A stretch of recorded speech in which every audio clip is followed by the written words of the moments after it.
Mr. Speaker, thank you for this. You like this fight box, though? Don't worry. This is all we have here. Mr. Speaker, I rise to draw attention to the troubling delay in the declaration of the Ablekuma North parliamentary result. It has now been nearly 6 months since the 2024 general election, and yet the people of Ablekuma North remain without a member of parliament. This impasse suggests a worrying collusion between state institutions and represents a disturbing failure of duty. Mr. Speaker, Ghana's democratic journey has been defined by hard-earned milestones. The adoption of the 1992 Constitution ushered in the Fourth Republic, enshrining the principles of constitutional governance, the rule of law, and the protection of fundamental human rights of all citizens. Over the last 3 decades, Ghana has conducted 8 successive general elections, leading to peaceful transfers of power and reinforcing our commitment to these democratic principles. The European Union Expert Mission, in its final report, affirmed that 2024 elections were generally well conducted and met most of Ghana's regional and international obligations for democratic processes. It is against this backdrop of democratic consistency, affirmed by both domestic and international observers, that the failure to declare the parliamentary results of Ablekuma North is alarming. Mr. Speaker, it is a constitutional scandal that nearly 6 months after the December 2024 elections, the people of Ablekuma North are still without a declared member of parliament, an inexcusable denial of their rights to representation under the 1992 Constitution. There is no known precedent under the Fourth Republic of a parliamentary election result being left undeclared for such an extended period after voting, after citizens have cast their vote to elect a member of parliament. This delay is a serious and dangerous departure from Ghana's democratic traditions and constitutes a blot on our democratic records. This situation is not due to any legal ambiguity or logistical incapacity. It is quite simply because the election task force led by the IGP has failed or refused to do its duty of securing the entire electoral process. This impasse raises serious constitutional concerns as Parliament continues its legislative work without the full complement of elected representatives, effectively silencing the voice of the people of Ablekuma North in the deliberation of the 9th Parliament. This will not be tolerated in any serious democracy. Mr. Speaker, colleagues, under Ghana's electoral framework, the Election Security Task Force, chaired by the Inspector General of Police, is responsible for the security during the entire process of election, including the collation of results.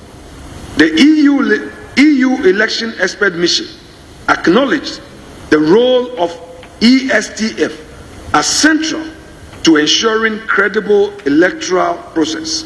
Yet, in this instance, the task force abdicated its duty at a critical moment, leaving EC without protection and allowing lawlessness to disrupt a fundamental democratic exercise. Following the conduct of the 2024 election, an officer of the Electoral Commission was reportedly forced to declare a candidate winner under duress. That premature and unlawful declaration was later annulled after it became clear that several polling station results had not been collated.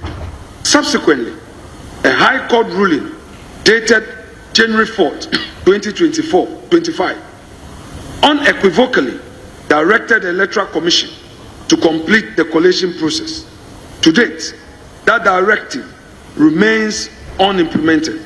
Mr. Speaker, on 17 January 2025, the Electoral Commission issued a statement explaining that despite formally requesting police protection for the recollation process, the Ghana Police Service failed to provide adequate security at the designated collation center. According to the Commission's official statement, this security lapse allows some party supporters to invade the premises, vandalizing property and threatening EC staff, thereby halting the process. Mr. Speaker, EC also reported that the supporters, led by the Greater Accra Regional Organizer of the National Democratic Congress, and that two unidentified individuals in military uniform without name tags were among the group. This disturbing development compelled EC staff to abandon their duties out of fear for their lives. Mr. Speaker, it must be emphasized that the High Court order not only directed the Electoral Commission to complete the process, but also mandated the Ghana Police Service to provide the necessary security and to enable the Commission to do so. However, this lawful directive has not been heeded too. Mr. Speaker, the EC statement makes clear that the Commission had written to the police requesting security for the continuation of the collation on 17th January 2025 at 8 a.m. On the morning of the scheduled exercise, however, the police informed the EC that intelligence suggested that the exercise must be put on hold, yet they failed to provide any protection at either the old head office designated as the collation center or the new corporate head office.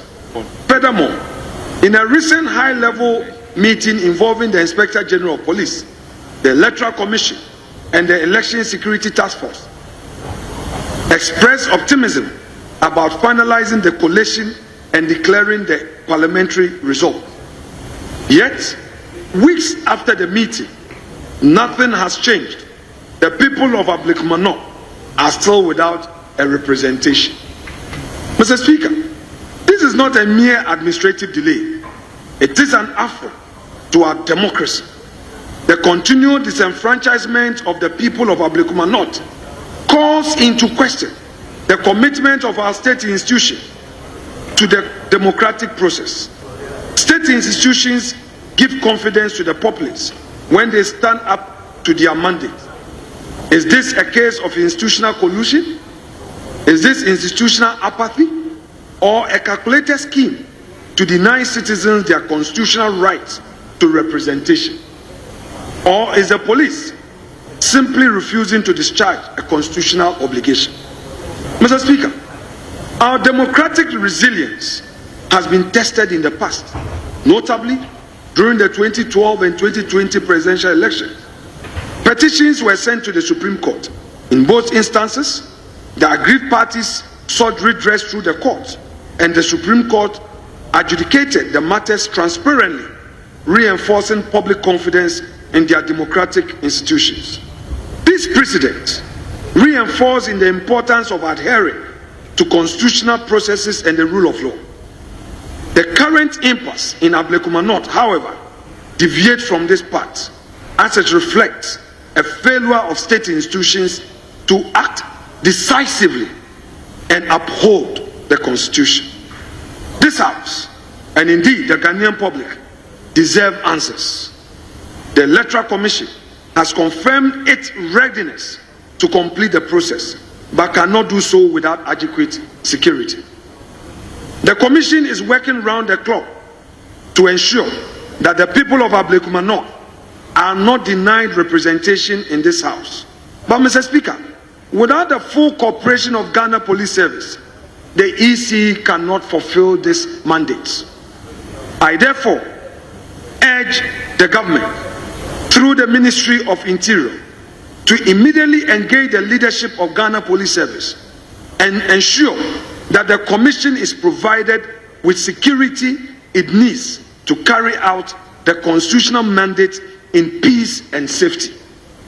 The Ghana Police Service has a duty to provide protection and to dictate, and not to dictate when or whether democracy should function. Mr. Speaker, this statement must not stand idle. This House must not stand idly by while citizens remain without representation for several months. We must insist in the strongest possible terms that democracy delayed is democracy denied. As the Ghana Bar Association rightly stated in its 2025 media conference, a vacuum has been created in Parliament due to the Electoral Commission's failure to declare the result, describing this delayed declaration as a democratic deficit, which must be addressed urgently. Mr. Speaker, the people of Ablekuma North deserve better. Their right to representation in Parliament is not optional. It is constitutionally guaranteed and it must be fulfilled. Enough is enough. The Ablekuma North parliamentary result must be declared forthwith. Mr. Speaker, to conclude, let me say, the general elections of 2024 were a moment of pride for Ghana. Beyond marking our fourth peaceful transfer of power through the ballot box, the early and gracious concession by Vice President Dr. Mahamudu Bawumia was internationally lauded as a mark of democratic maturity. These are moments that showcase Ghana as a beacon of democratic stability in Africa.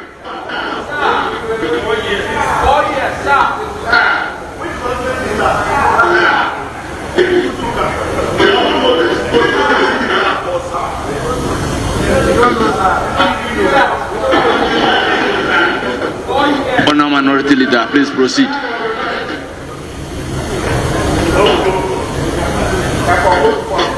Mr. Speaker,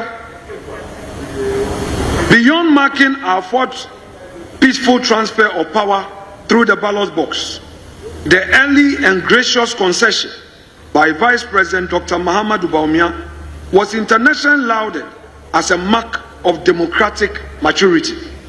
These are moments that showcase Ghana as a beacon of democratic stability in Africa. But what credibility remains if state institutions are unable to safeguard post-election processes? Let us do better for our democracy, and I take this opportunity to thank you.